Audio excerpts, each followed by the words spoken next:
हम स्केल का टॉपिक करेंगे। स्केल में बेसिकली मैं आपको RF निकालना सिखाऊंगी, रिप्रेजेंटेटिव फैक्टर। तो ये कैसे निकालते हैं, जैसे देख लीजिए, हम जब ड्राइंग बनाते हैं तो ड्राइंग जो हमारा साइज होता है एक्चुअल प्लॉट का या किसी भी ऑब्जेक्ट का, तो उससे हम डायमेंशन हम नहीं बना सकते पेपर पे, तो इसीलिए उसका स्केल हमें छोटा करना होता है। जैसे मान लीजिए हमने 1 सेंटीमीटर लाइन ड्रॉ किया है और उस लाइन को हमने 1 मीटर माना है, तो इसको किस तरीके से करते हैं, इसको हम RF किस तरीके से निकालते हैं। पहले तो इन दोनों की यूनिट हमें सेम करनी पड़ेगी। जैसे 1 सेंटीमीटर है और ये 1 मीटर है, यानी 1 मीटर की जो लाइन है प्लॉट पे, जो 1 मीटर हमारा डायमेंशन है, उसको हमने 1 सेंटीमीटर अपनी ड्राइंग में लगाई है। तो इसका क्या करेंगे, हम पहले यूनिट सेम कर देते हैं। ये 1 सेंटीमीटर और 100 सेंटीमीटर, 1 मीटर में 100 सेंटीमीटर होता है, तो इसीलिए दोनों की यूनिट सेम की, तो सेंटीमीटर सेंटीमीटर सेम हो गया। दैट मीन्स हमारा RF क्या निकल गया, 1:100। ठीक है, जैसे हमने यहाँ पर फुल स्केल लिखा है, drawing and actual size same.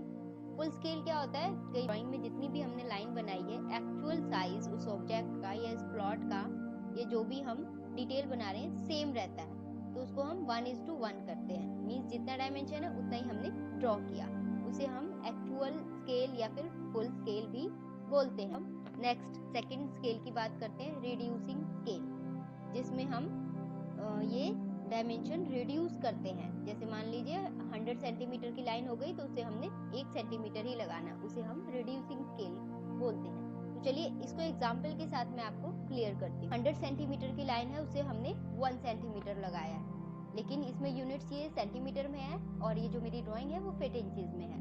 तो देखिए, reduce scale, size of drawing is smaller than actual size of the object, जैसे 1:100।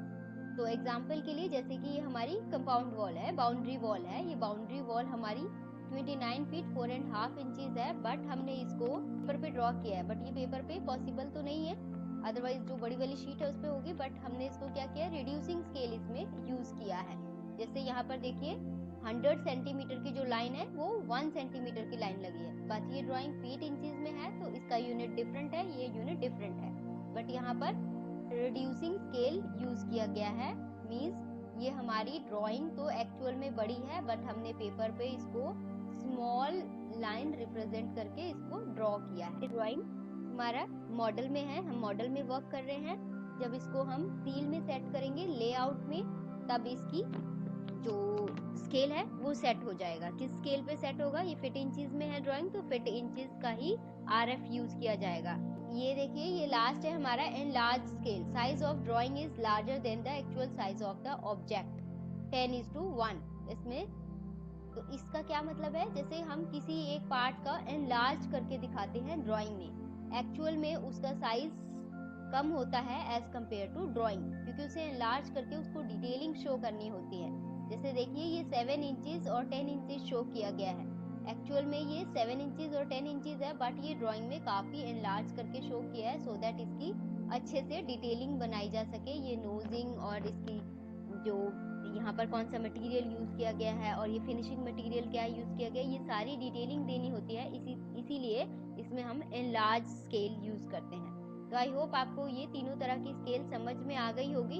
इन केस कोई कंफ्यूजन है तो आप कमेंट सेक्शन में कमेंट कीजिए, मैं इसका रिप्लाई करूंगी और इसको और अच्छे से बताने की कोशिश करूंगी। तो thank you so much for watching this video. Keep practising, keep learning, keep growing, be happy always.